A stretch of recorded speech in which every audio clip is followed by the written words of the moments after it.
World War II vet. And Lester, what was the date that you went into the military service? December the 2nd of 1942. All right.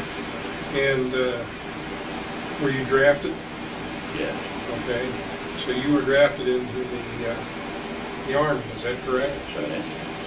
And where did you go to take your basic training? Fort Smith, Arkansas. All right. So you didn't have to go very far then. The state of Missouri, did you? Yeah. I went from, to start off with, we met out at Fort Leavenworth, Kansas. And then I was there about 2 days and then on to Fort Smith, Arkansas. Did they swear you in at in Kansas? I believe so. All right. And then after you got sworn in, then you went on down to Fort Smith. Okay, and so you took basic training then at Fort Smith. Fort Smith, Arkansas. How long was your basic training?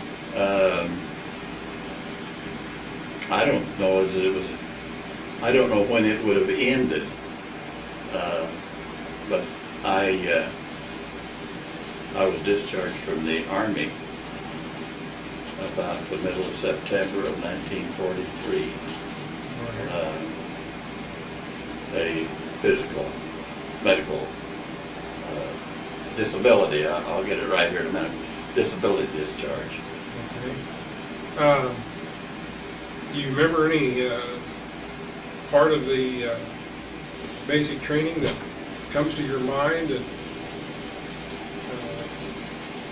interesting or look back on it as funny or anything like that? No, it was there was no They teach you how. heck of a lot to laugh about then. Well, they taught you how to take a weapon apart probably and put it back together. Yes, and we had become familiar. I was with the armored light tanks, and I think you told me earlier that you were with the 14th Armored 14th Armored Division. Division. And yeah, we had to learn all of that, take a machine gun to pieces and identify every piece and put it back together without any manual or anything like that. Did, as you went through basic training, did you have any things like, did you have training with using tear gas and stuff like that?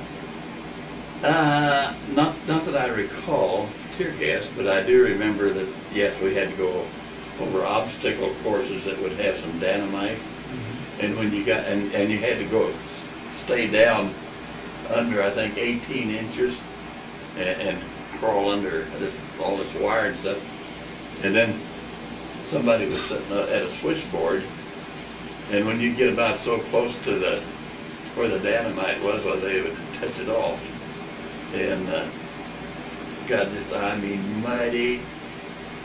And you couldn't even tell, just looked like mud babies. Yeah, I know. And that's as close to anything like that. No tear gas.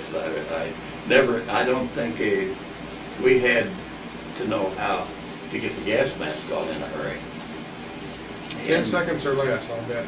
I don't recall, but it wasn't very long. And we could do it. And then if there's a need for it, I expect we could have hurried it up a little bit. Did you take your cap off, put it between your knees, folded your gas mask around, opened it up, flipped it out over your head, and cleared it? Yeah, I remember the clearing. That sounds about right, but I don't recall. If I remember right, when I went in, they wanted that in 10 seconds or less. Yeah, well, it was pretty quick. I know that, but the numbers I couldn't. I think I remember one thing was we had to jump over an 8-foot fence or wall. Do you remember that? Yeah. You remember how you used to do it? Yeah. Okay, you can do it. It can be done. Yeah. Well, I weighed about 130 pounds, I guess, back then. And I could get over the darn thing, no problem. But then they started weighting you down. Now, I never had much weight to carry. I think it got up to 65. And there's no way I could get it over there. That was the beginning of the problems. I picked up 4 hernias in my navel area, and that's what got me a trip home. So, do you remember about what date you? I think it was around, I'm trying to say the 15th of, 14th, 15th, 16th, along the middle of September of 1943. And Do you have anybody that you were in basic training with that you've seen again later in life? or I've never seen. Never kept in contact with anyone? Well, Because that's, they all, I don't know when that division shipped out, but it was getting, I'm thinking, see, that would be 43, well then in 44, well there was a big demand for soldiers. Mhm. I think all of a sudden in that, the Well, time of Normandy and right. and the like, the invasions were beginning, and I think we started building up in England in 1943. But anyway, Lester, I want to thank you for stopping by, and we're trying to get as many as we can. You and I have been friends and members of the American Legion for a Well, number of years.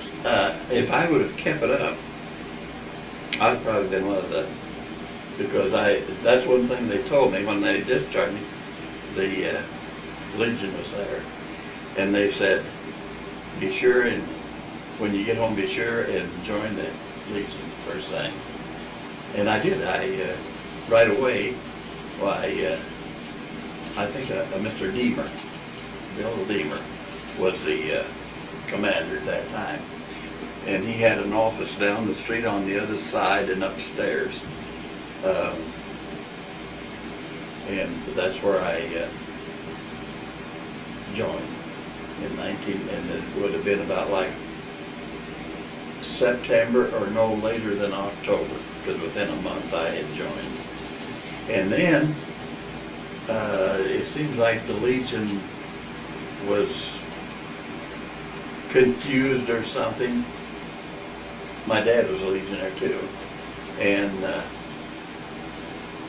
he didn't get any notice, a reminder that your dues were due. And I think after about 2 or 3 years, why, we was busy with our own welfare, and we got slipped up on and dropped, and we weren't, neither one of us active again until about 1963 or 4 along in there. Carl Bross, I don't know if you remember Carl or not. His name. He was in the same class I was, and he told me, he said, why in the world don't you join the Legion? So Dad and I joined again, and that was about 65. So see, that was from about, I would say 45 to 65 that Dad or I, neither one was, because we had forgotten it. It was something that. That's really kind of too bad. And nobody, now I wished, but we were busy. Everybody was busy in their own business, and didn't have time to think about a lot of other things. You've been a good worker in the bingo program, Legion. I tried. I like it. That's my Saturday night, to go out there and help them on Monday night. And as long as I can help them, why, I'm going to do it. I want to thank you for coming by. Really appreciate it. I enjoyed talking.